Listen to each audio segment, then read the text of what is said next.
Welcome to Company Showcase, an advertising feature on HowStreet.com. I'm Jim Goddard. I'm speaking with Larry Reaugh, CEO and President of American Manganese. Welcome back to the show, Larry.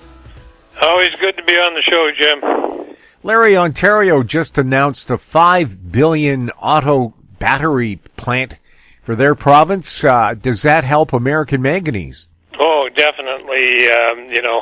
That's our target area, is to joint venture a plant on an existing gigafactory.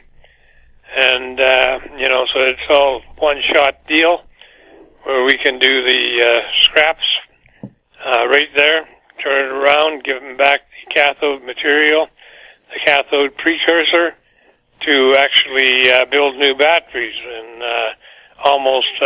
you could almost say on a 48-hour basis or whatever it would work out to be. Now, more battery plants in Canada, the better off we are. We certainly have an eye on the U.S. because there's a lot of battery plants going in there. We have a lot of NDAs with companies that are doing that. And, we think that this is an opportune time for the company. Not only is it opportunity for the company, it's opportune for the recycling business. And, we're very proud of our achievements in that regard. We've got we've gotten, close to 100% recoveries and purities in the cathode precursor materials and the lithium. And lithium is separate, of course. That's a separate circuit. But I think we have been on the right track. We made the right decisions very early in the game, and that was to spend our money on R&D. And just to go a little further on that, R&D is not something that you just mix up on the stovetop and taste it at the end of the day, and it tastes fine, and you eat it. It's R&D is hit and miss, and so there's a lot of millions of dollars have to be spent on that. A lot of time. You have to have the right group doing that, and seeing as Chemetco was the one that recognized our potential abilities to recycle batteries. They have been actually world beaters when it comes to manganese and to lithium-ion batteries, and so it's a great time for us. The R&D has taken the time, but at the end of the day, it won't seem like it's been forever. We're at least not announcing that we're going to be in production in 2022. 23 or 24 with nothing to back up our claim. And, we've been very transparent about that. So, we put all the results out as they come. And, so it's that type of a market, Jim. And, I just would like to go a little further and talk about the general market in all regards. And that is that, it's a, sitting on the fence, watching the stocks, type of market that we have. It's got its up days and got its down days, and but a lot of uncertainty around it with the war, Russia, and Russian advancement, and it's certainly and the sanctions that are following up on that have boosted the price of the commodities. You can hardly go through the list of commodities without seeing that they've all increased substantially, especially nickel and lithium, and copper and all those other ones have moved right along with it. They're in a bull market, and I see that lasting for some time. It's not just a war; it's the inflationary activities of the governments that are overhanging the market. And but I think we're in the right field. We're in a growing industry that wants to grow. We got a lot of support from people that want EV cars. We got a lot of support from people that want to clean up the environment, and that's kind of been our agenda.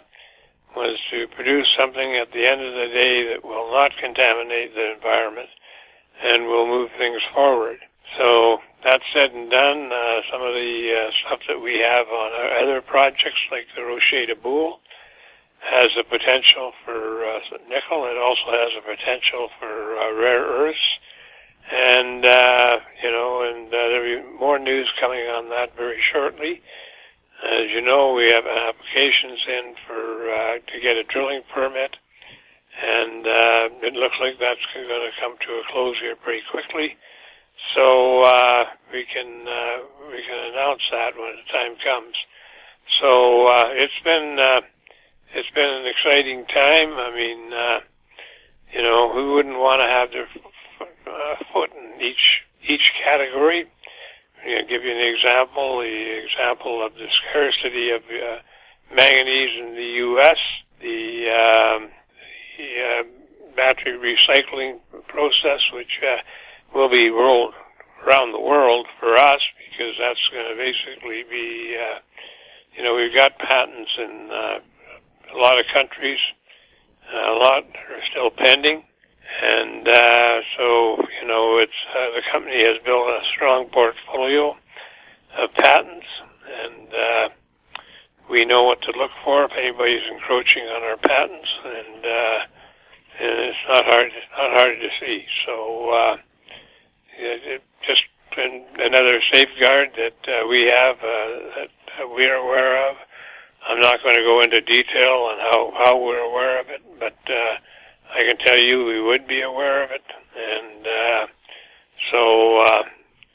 that's kind of where we're sitting right now, Jim. I'm hoping that we can enjoy the commodity market here very soon through the Reaugh de Boule project, and speaking about that, the scarcity of the metals is basically, a lot of it is man-made, except for the stuff that's controlled by China. And, it's policies, it's sanctions, it's wars, it's all kinds of different things that screw you over when you look at the overall market when it comes to rare earths and cathode precursor material. So all I can say is that I'm glad to be back at work, and this week has been very busy, and I'm happy to be able to do the podcast again. My voice may not sound as strong as it used to, but that takes time to get that back into vogue, and it's as far as I can see, it's going to be a great time. I see good markets are coming, especially in the EV field.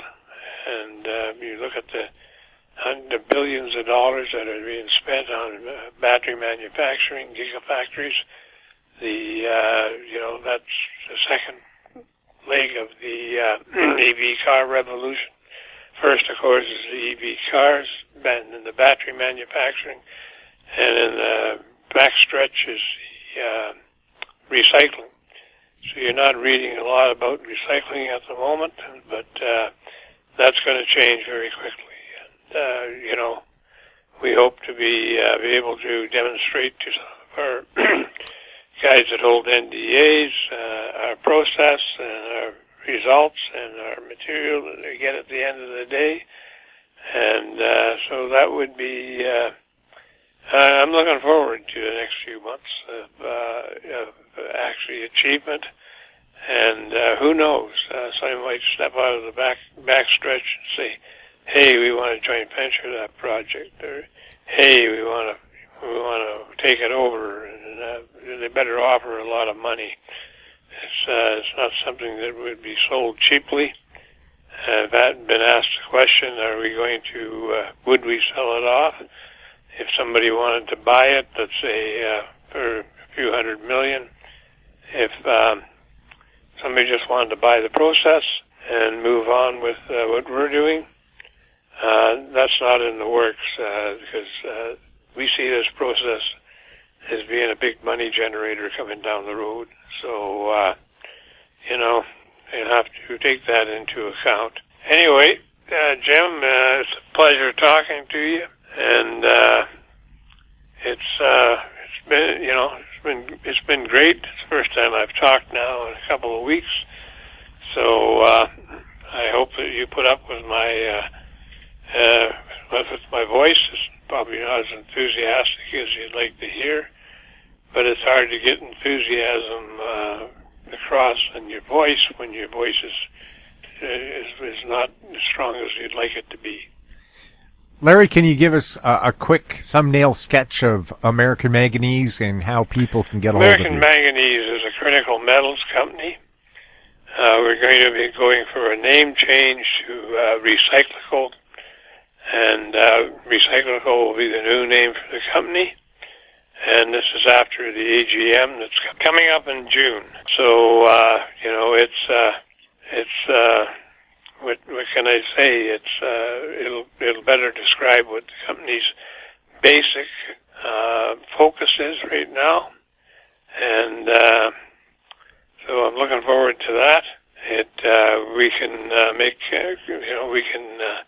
take very low grades of manganese and turn them into a profitable situation, and the U.S. has mostly low grades of manganese. We have a foot in the camp of the biggest deposits of those. So, I think that we've got to step up there. And then there's taking that technology, introducing it into cathode materials at the behest of Chemetco. And they're right, and, they've done all the R&D work to bring it to the point where it is now. And, now with this demonstration plant ready to go, who knows? Anybody could step up to the plate. So, I've been asked a question. I said, I really don't understand. As a CEO of a company, if I saw somebody developing a process like this and did my due diligence on it, I would have been banging on the door a long time ago. But then that's the way I think. And, earlier is cheaper and later is more expensive. But anyway, maybe we're in the more expensive stage. Well, that's not so bad after all. We're a company that's traded on the Vancouver Venture Exchange under the symbol AMY. We're traded in the U.S.